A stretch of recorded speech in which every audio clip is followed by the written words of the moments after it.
All right, so today we're going to dive into a story that's talking about your credit cards and cryptocurrency and how all this applies to taxes for you. My name is Paul Barron. Welcome back to TechPath.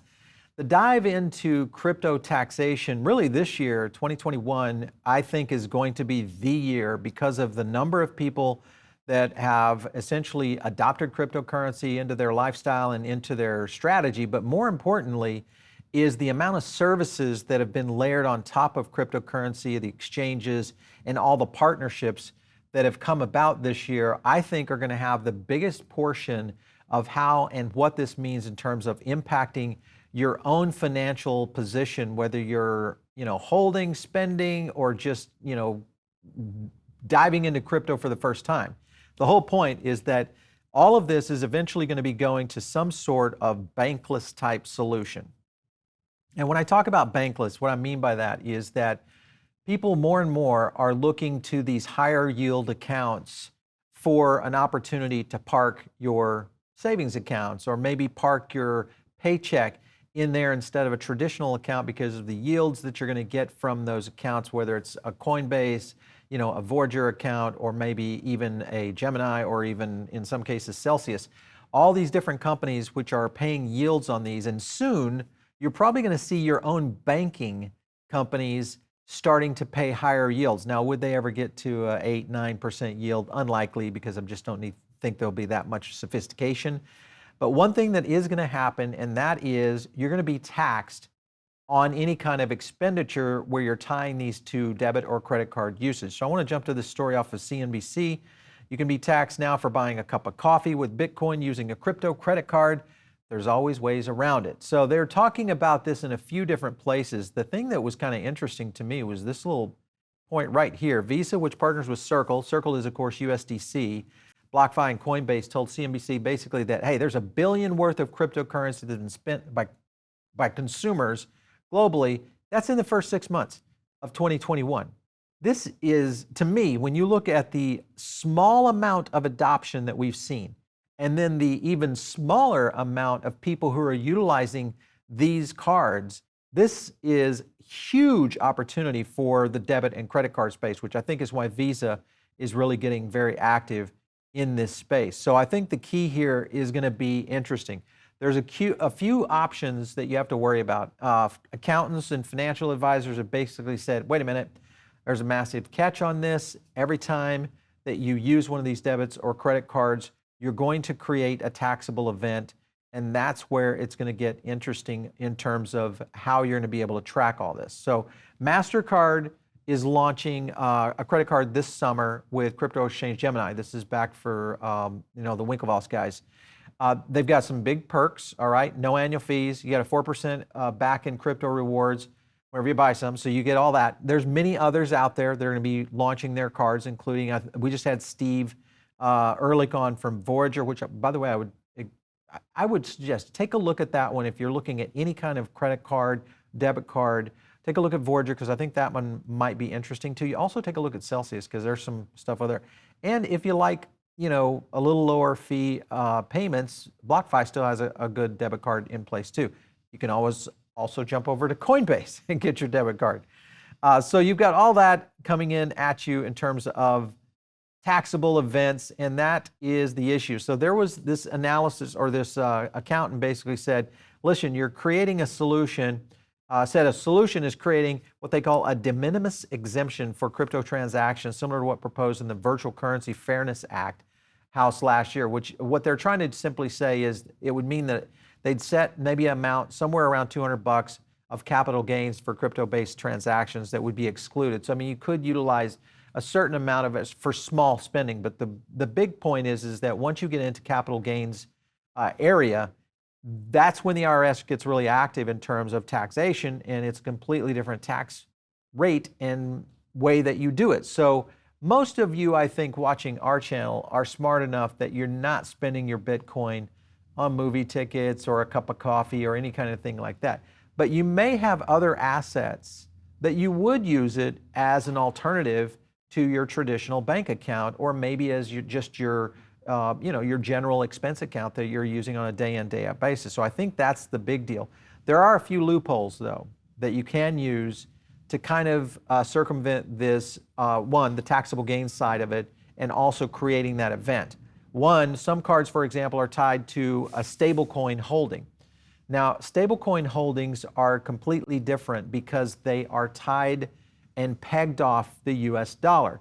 So in actuality, you're not creating an event because of the kind of asset that you're holding being a stablecoin. It's the same as a US dollar. So some cards, for example, as I said, specific subset of currencies that have value pegged to the real world asset, that's what we're talking about. This is the one where you can see a potential for like a USDC.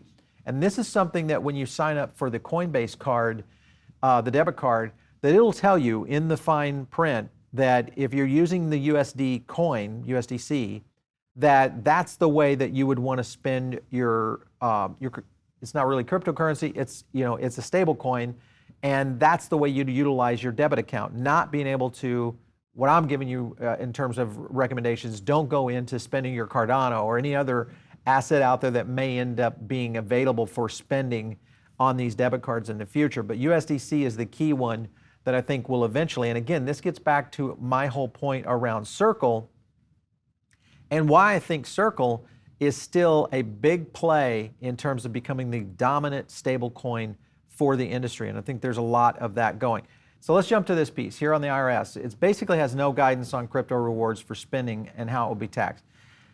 However, if you look how the IRS is doing this on credit card rewards, it's pretty straightforward. It's like a rebate or a discount, those kind of scenarios. So those aren't taxed right now. And the likelihood is that's going to be the case with crypto rewards. So if you get a 4% Bitcoin rewards for the however much you're spending on your debit card or credit card on these, if you get that in Bitcoin, then that is the rewards platform that would not be taxed if they go with the same guidance that they're using on traditional credit card rewards that you get back, whether it's cash back or those kind of things. So that's a good thing in essence there. But remember, the trick here, it's not really a trick, it's just common sense of how to manage your monetary or your funds in terms of your accounts out there on the exchanges. USDC is the route to take.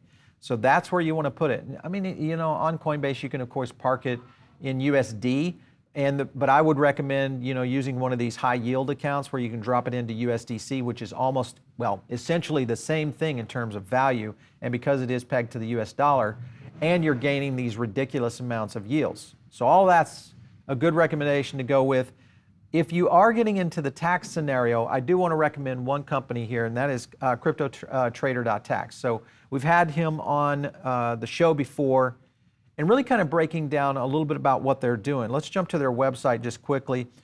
Basically, I use this. This is something that I'm a big proponent of. CryptoTrader.tax, you just go to there, that's the URL.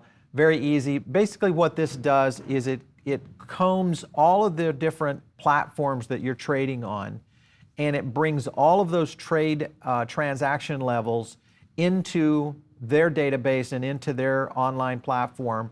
Then it spits out your profitability, so you've got an easy form to pay your taxes at the end of the year. So that's the biggest thing. I was kind of graduating from an Excel spreadsheet, tracking all my trades over here and the activity, and that was a nightmare. So this was something that I was able to jump into. I love it. Let me jump to the product integrations. This is something that's really cool. They've got tax reports, very easy to get set up on this. They have this thing that's called tax loss harvesting.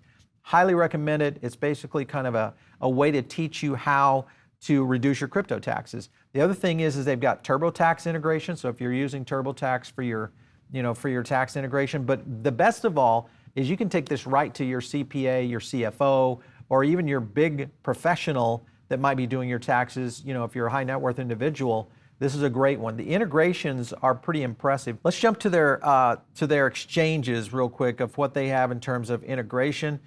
Coinbase, you can kind of see all the lineup here: Binance, Gemini, Cash App, Kraken, BlockFi, and so on.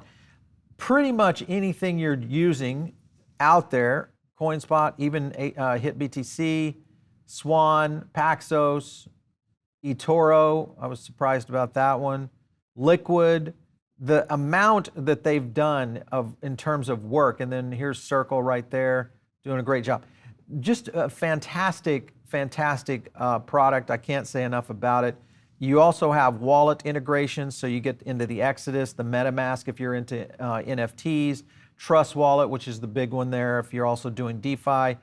Let's jump over to the DeFi right there. Uniswap, big one right there, Synthetic, Maker, all the ones I'm on, and Sushi Swap, and of course Aave, the big boy in the house for DeFi. So all of these platforms are integrated right back into your account, and it rolls up your taxes by the end of the year. So no matter how creative you are in your cryptocurrency journey, CryptoTrader.tax is going to have a solution for you. So big one, I think you guys should shout out to them.